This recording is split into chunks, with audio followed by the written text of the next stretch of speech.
Well, hey there, church family. This morning we're coming to Psalm 66, and it may feel a bit counterintuitive because one of the dominant emotions that we are feeling these days is sadness. As we line up 6 feet apart outside a grocery store, as we see things that we had done in the summer without even thinking how fun they were that we can't do, it's easy to feel this just loss. And when we feel that loss, it's very fair to recognize that we need to know how to lament. But Psalm 66 reminds us that even in the midst of lamenting and loss and sadness, we have a great God who has done amazing things for us. And so our ultimate hope and our ultimate emotion is that of joy. Let's look at the psalm together.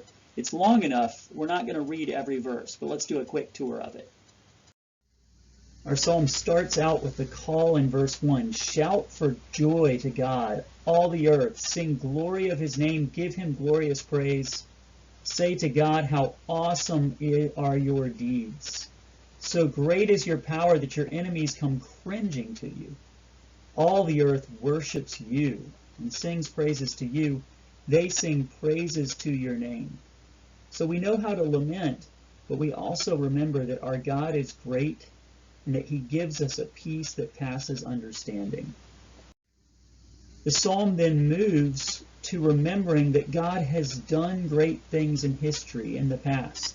Particularly, it remembers and it meditates on great deeds God has done in the Exodus and in leading his people across the Jordan. Listen to verses 5 and 6. Come and see what God has done.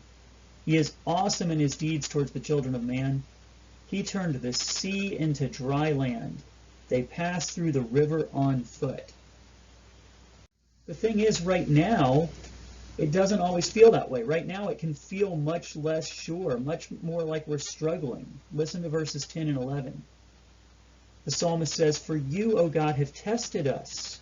You've tried us as silver is tried. You've brought us into the net. You laid a crushing burden on our backs.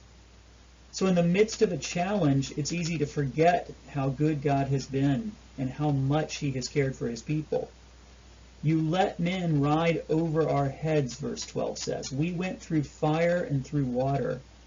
But notice, yet you have brought us out to a place of abundance.